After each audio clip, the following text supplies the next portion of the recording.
Interior ministry इसको announce करती है। उसके बाद ये 15 दिन के अंदर मामला जो है वो सुप्रीम कोर्ट ऑफ पाकिस्तान में जाना है। सुप्रीम कोर्ट ऑफ पाकिस्तान में ये मामला जाना है तो इसमें 1-2 दिन पे पाबंदी नहीं लग जानी। वहां पर जो प्रोसिक्यूशन है उसने ये एस्टैब्लिश करना है, जो हुकूमत होगी इसमें बुनियादी तौर पे एक दरख्वास्त गुजार होगी एक किस्म की, वहां जाकर इसने इसका ट्रायल करना है। ये वहां पर जाकर इसने एविडेंस जो है वो पेश करने हैं, वहां पर जाकर अदालत के सामने जो है वो ये भी देखना होगा कि ये अब किस डोमेन में मामला जो है वो आ रहा है, ये क्या एक इसको आईनी बेंच सुनेगा, क्या इसको जो नॉर्मल रूटीन का जो सुप्रीम कोर्ट ऑफ पाकिस्तान के जो बेंचेस हैं वो सुने जाएंगे। क्योंकि मौजूदा सिनेरियो में ये एक नया फिनोमिना इस तरह से होगा कि सुप्रीम कोर्ट ऑफ पाकिस्तान में यकीनन ये एक नया प्रोसेस होगा और ये देखना पड़ेगा कि अब वहां पर क्या फैसले। एक बार फिर आपको बताएं कि वफाकी काबीना ने टीएलपी पर पाबंदी लगाने की मंजूरी दे दी है। हुकूमत पंजाब ने टीएलपी पर पाबंदी लगाने की सिफारिश की थी और वज़ीर-ए-आज़म शहबाज शरीफ की ज़ेरे सदारत होने वाले वफाकी काबीना के इजलास में अब उस सिफारिश को देखते हुए पाबंदी की मंजूरी दे दी गई है। मजीद बात करने के लिए ब्यूरो चीफ इस्लामाबाद अदील वड़ाइच हमारे साथ मौजूद है। अदील, कितना बर वक्त इकदाम है ये? माजी में भी हमने देखा इस तरह की मकासद, सियासी या जाती मकासद हासिल करने की जमातें निकलती, लेकिन इतनी जल्दी ये मंजूरी दे देना कितना बर वक्त इकदाम है?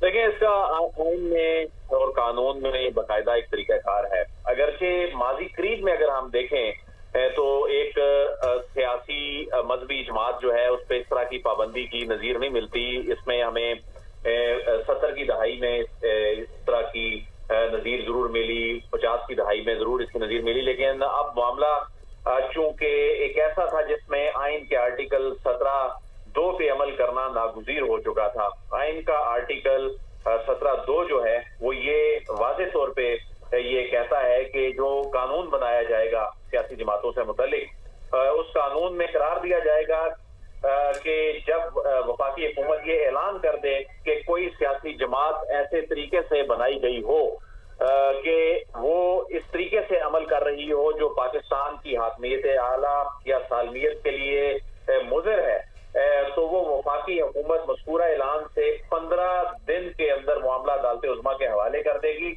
और जिसका जो फैसला है और वो कतई होगा इस हवाले से। तो ये बड़ा वाज़े एक आईनी तरीकाकार है और ये आइन में ये बात लिखी गई है कि एक जमात के ऊपर क्यों पाबंदी लगाई जाती है। इसके दो रास्ते हैं। एक रास्ता ये है कि हमने देखा कि माजी में कुछ तंजीमों पे पाबंदी लगती रही। उन तंजीमों पर पाबंदी लगने का जो तरीकाकार था उसमें मुतलका जो कानून है जो कि हमारे दाखिली सिक्योरिटी से मुतल्लिक और वजारत दाखिला के अंडर आते हैं मामलात, उसमें एक गजट नोटिफिकेशन जारी करके कालादम करार दिया जाता है तंजीमों को। लेकिन ये चूंकि इलेक्शन कमीशन ऑफ पाकिस्तान में एक रजिस्टर्ड जमात थी और ये एक पाकिस्तान के जमहूरी अमल में हिस्सा लेती थी, लेकिन साथ ही साथ चूंकि उसने ऐसे गैर आईनी काम किए जिसकी वजह से इस पर पाबंदी लगानी पड़ी, तो इसमें वो आइन के आर्टिकल 17(2) वाला जो एक रूट है, पैटर्न है, उसको अपनाना पड़ा।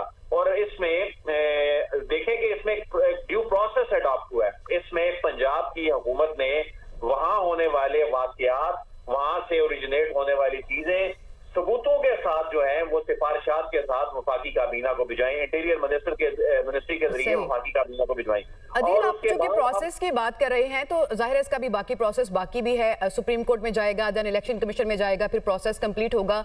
अभी कुछ देर पहले कामरान शाह साहब हमसे बात कर रहे थे तो वो इस शकूक का इजहार कर रहे थे कि सस्टेन कर पाएगा या नहीं कर पाएगा। आप ये बताइएगा क्या पोटेंशियल थ्रेट हो सकते हैं, जैसे भी आपने कहा कि अनप्रेसिडेंटेड है ये?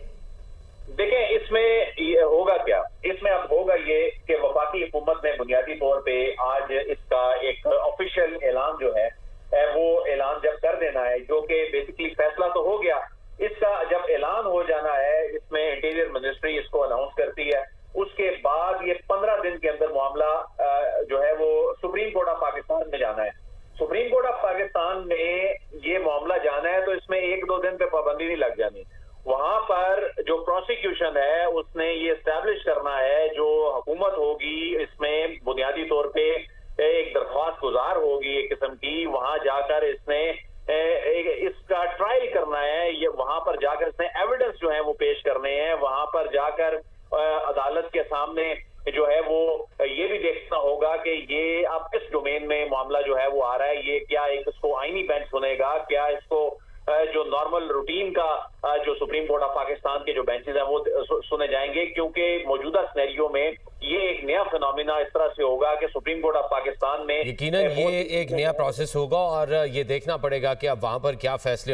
एक बार फिर आपको बताएं कि वफाकी काबीना ने टीएलपी पर पाबंदी लगाने की मंजूरी दे दी है। हुकूमत पंजाब ने टीएलपी पर पाबंदी लगाने की सिफारिश की थी और वज़ीर-ए-आज़म शहबाज शरीफ की ज़ेरे सदारत होने वाले वफाकी काबीना के इजलास में अब उस सिफारिश को देखते हुए पाबंदी की मंजूरी दे दी गई है। मजीद बात करने के लिए ब्यूरो चीफ इस्लामाबाद अदील वड़ाइच हमारे साथ मौजूद है। अदील, कितना बर वक्त इकदाम है ये? माजी में भी हमने देखा इस तरह की मकासद सियासी या जाती मकासद हासिल करने की जमातें निकलती, लेकिन इतनी जल्दी ये मंजूरी दे देना कितना बर वक्त इकदाम है? देखिए, इसका आइन में और कानून में बाकायदा एक तरीकाकार है। अगरचे माजी करीब में अगर हम देखें तो एक सियासी मजहबी जमात जो है उस पर इस तरह की पाबंदी की नज़ीर नहीं मिलती। इसमें हमें 70 की दहाई में इस तरह की नज़ीर जरूर मिली, 50 की दहाई में जरूर इसकी नज़ीर मिली, लेकिन अब मामला चूंकि एक ऐसा था जिसमें आइन के आर्टिकल 17(2) पे अमल करना नागुज़ीर हो चुका था। आइन का आर्टिकल 17(2) जो है वो ये वाज़े तौर पे ये कहता है कि जो कानून बनाया जाएगा सियासी जमातों से मुतल्लिक, उस कानून में करार दिया जाएगा कि जब वफाकी हुकूमत ये ऐलान कर दे कि कोई सियासी जमात ऐसे तरीके से बनाई गई हो कि वो इस तरीके से अमल कर रही हो जो पाकिस्तान की हाकमियत आला या सालमियत के लिए मुज़िर है, तो वो वफाकी हुकूमत मज़कूरा ऐलान से 15 दिन के अंदर